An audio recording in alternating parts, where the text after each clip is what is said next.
আজ অনেক দিন পর ক্যামেরার সামনে বসলাম। সত্যি কথা বলতে কি বলুন তো, এখন আর কিছু ভালো লাগে না, ইচ্ছা করে না। একটা দিন ছিল যখন সকালবেলা উঠে ভাবতাম আজকে সুন্দরীকে আনতে হবে, সুন্দরীকে এই খেতে দেবো, সুন্দরীকে ওই করব, এই ভিডিও করব। এখন আর কিচ্ছু ভালো লাগে না। আজকে বাড়িতে আমি পুরো একা। আজ অনেক দিন পর মিমি আবার স্কুল গেছে, আপনাদের দাদাভাই কাজে বেরিয়ে গেছে। বাড়িতে সম্পূর্ণ আমি একা, বিশ্বাস করুন।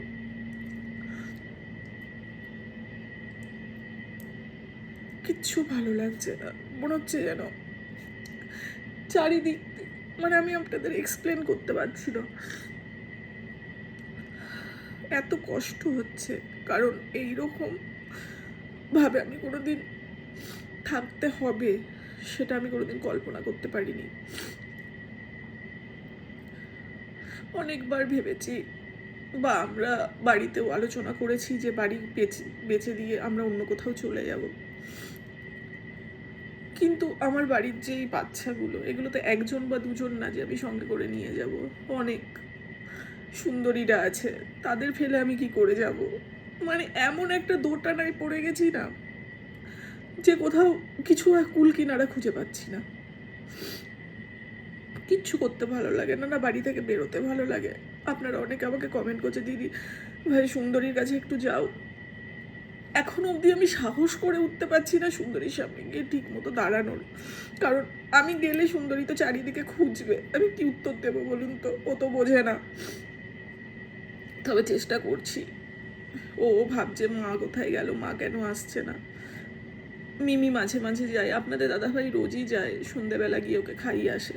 ওরা সবাই ভালো আছে। সোমবার দিন কোর্টে গেছিলাম, ডেট ছিল। কোথাও না বেরোতে ইচ্ছা করে না এখন। মিল্কি,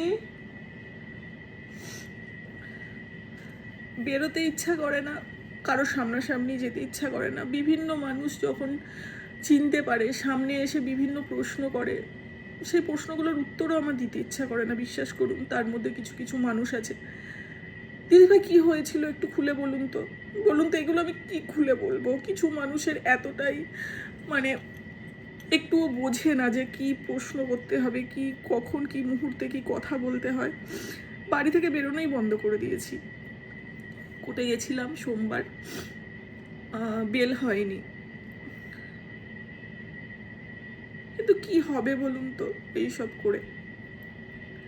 মাঝে মাঝে মনে করি কি হবে, আমার মেয়ে কি ফিরে আসবে? কিন্তু তারপরে আমাকে তো আপনাদের দাদাভাই বলে, কিন্তু যার জন্য আজকে ও চলে গেছে তাকে তো শাস্তি দিতে হবে। আমি জানি না সে কদিন শাস্তি পাবে। আজকে 1 মাসের উপর হয়ে গেছে জেলে আছে, আজ না হোক কাল তো বেরোবে। একদিন মানুষ সব ভুলে যাবে, ও বিয়ে করবে, ঘুরে বেড়াবে বউ নিয়ে। গেল তো আমাদের না। অনেক কথা জানতে পারলাম, অনেক কথা জানতে পারলাম যে আগের দিনকে ওকে বাড়িতে ডেকে নিয়ে যাওয়া হয়েছিল, নিয়ে গিয়ে ওর সাথে কি কি ওকে বলা হয়েছে, কি কি ওর সাথে করা হয়েছে, যেটা এখন হয়তো আমার বলাটা ঠিক হবে না। ভবিষ্যতে যদি প্রয়োজন পড়ে আমি আপনাদের সবই জানাবো, মুখ খুলবো। কি হয়েছে বাবা? লাগছে শোনা, ছাড়ো, লাগছে, বসো।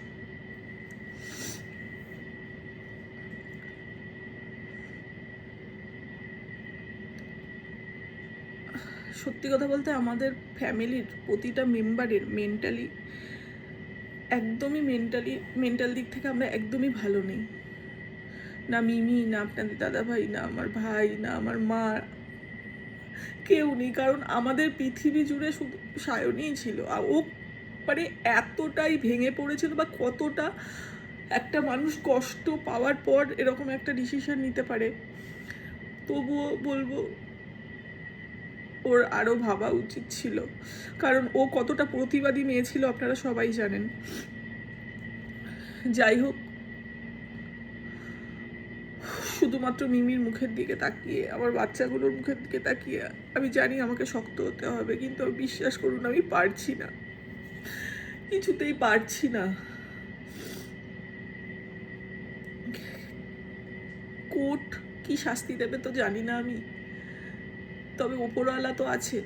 যে জিনিসগুলো, যে কথাগুলো আজ আমি জানতে পেরেছি, যে ওর সাথে কি কি করা হতো বা করা হয়েছে, ভগবান তো ক্ষমা করবে না। আইন, কানুন ক্ষমা করলেও ভগবান ক্ষমা করবে না। তিলে তিলে তো মরবে। এক মায়ের অভিশাপ। আমার মেয়েকে আমি কোনোদিন ফিরে পাবো না, তবে আমি জানি কোনোদিনও ও সুখী হবে না।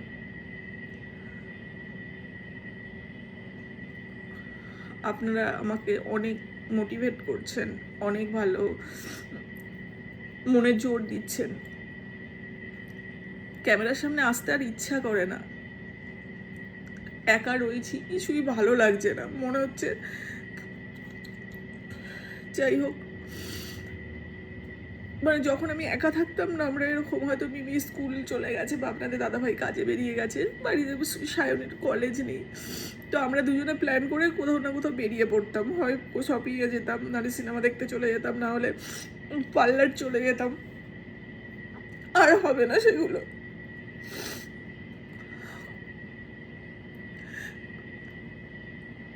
যাই হোক, খুব একা লাগছিল, খুব একা লাগছে, তাই মনে হলো একটু ক্যামেরার সামনে আপনাদের সঙ্গে দুটো কথা বললে মনটা হালকা হবে। অনেকেই প্রশ্ন করেছেন পরি কেমন আছে এখন। পরি এখন ভালো আছে, স্বাভাবিক খাওয়া দাওয়া করছে। হঠাৎ করে একটা নতুন সদস্য বাড়িতে এসছে, কোথা থেকে এসছে জানি না, আপনাদের সঙ্গে কখনো আলাপ করাবো। আমাদের এই রসগোল্লার বয়সী হবে, রসগোল্লার মতোই ছোট্ট একটা বেড়াল হঠাৎ করে আবার জানি না কোথা থেকে এসেছে, বাড়িতে কয়েকদিন ধরে আছে।